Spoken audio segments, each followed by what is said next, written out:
I've been here 40 years.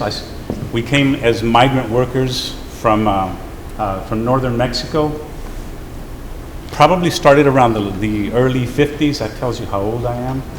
But we would come every year, and we would go to the San Joaquin Valley of North Central California. We would pick onions, garlic, tomatoes, potatoes, lettuce, watermelon, cantaloupe. And then we would follow the crops to West Texas, Van Horn, Sierra Blanca, and we would pick cotton, we would pick tomatoes. Now there's always this complaint that you guys are taking the good jobs. I will tell you that if you go to the San Joaquin Valley, where the average temperature when I was a kid was around 110 degrees, if you stand up and you look, all you see are brown folk. You don't see any black folk, you don't see any white folk, you don't see any Asians, all you see are brown folk.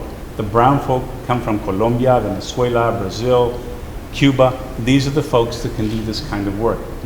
Very few Americans can do that. So anyway, year after year, we would come up, we would follow the crops, we would go back to Mexico, we would go to school, and then we would come up, and then we'd go back, and that's sort of how a lot of us started. When I started coming to the U.S., it was a little bit different. If they deported you, and I've been deported, my guess is about 11 times.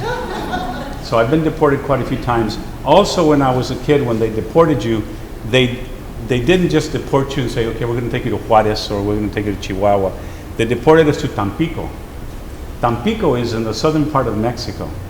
So I'm 10 years old, I'm 9, I'm 8, I'm 12 years old, and they dropped me off with a bologna sandwich in Tampico, and I have to walk my way back home.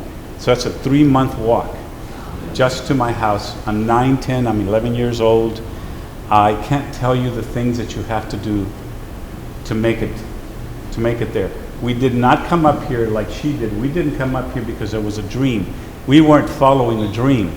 We were running from the federales, which is, in other words, at that time when I was a kid, the Mexican government was a dictatorship. The federales had no problems coming into your village. They had no problems taking advantage of the women, no problems taking advantage of the children. If you protested as a husband, they typically would shoot you in the knee. So that would sort of put you out of commission. So we came for asylum, not necessarily because we wanted, we wanted to work.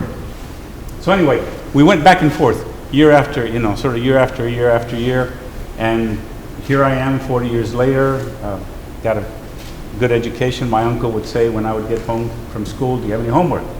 I'd say no. He'd say, go to your room and make yourself some homework. Or I will make it for you. This is the only, So the last thing I will tell you is I don't want to live in fear, but I am afraid.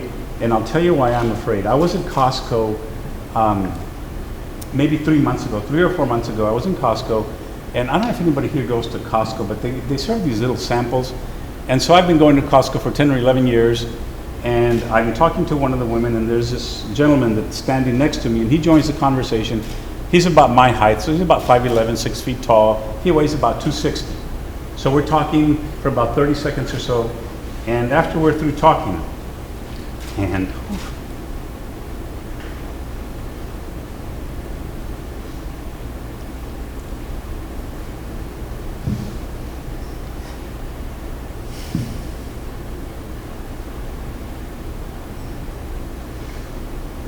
I'm sorry, just give me a second here. After we're through talking, he follows me. And he gets in front of me and he says, excuse me, sir, where are you from?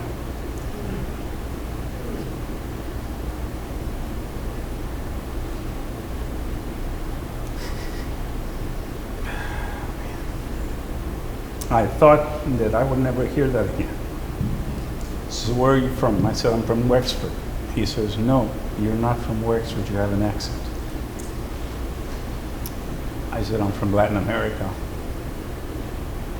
And he got in my face, and he says, are you legal, son? Are you legal?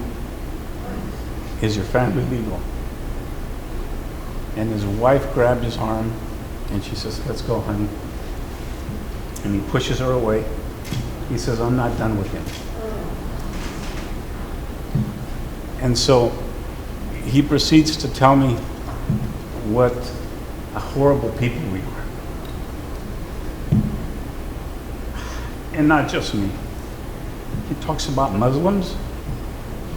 He talks about brown people, which is Hispanics, includes Muslims. He talks about people of color, which talks about black folk. And I try to get away from him. He's relentless. He comes around in front of me again. And he's a big guy. He's 260, I'm 210 pounds, you know, on a really good day. And he says to me, once every quarter I go to Kingman, Arizona to train. I go to train for people like you. He says, we're going to have a war. And we're coming after you. We're coming after the brown people. We're coming after you Muslims and towelheads. We're coming after you libtards. Keep in mind, I haven't told them whether I'm a Republican, communist, socialist, or anything else. And if you try to impeach Trump, he says to me, there'll be a war. And so I thought that I would not hear that again. And I cannot tell you how painful it is that at my age, in my 60s, I have to feel threatened. I have to feel not welcome. I belong here. I put a lot of sweat and blood into this country. You know, I went through school. I had 13 years of college. I had a 5-year postdoc. That's a lot of work so that I can give back. How dare someone say that to me? But anyway, I think that's the part of our life that a lot of folks don't see. So I've seen a lot of that over the years. This has been the last incident. Anyway, thank you guys very, very much.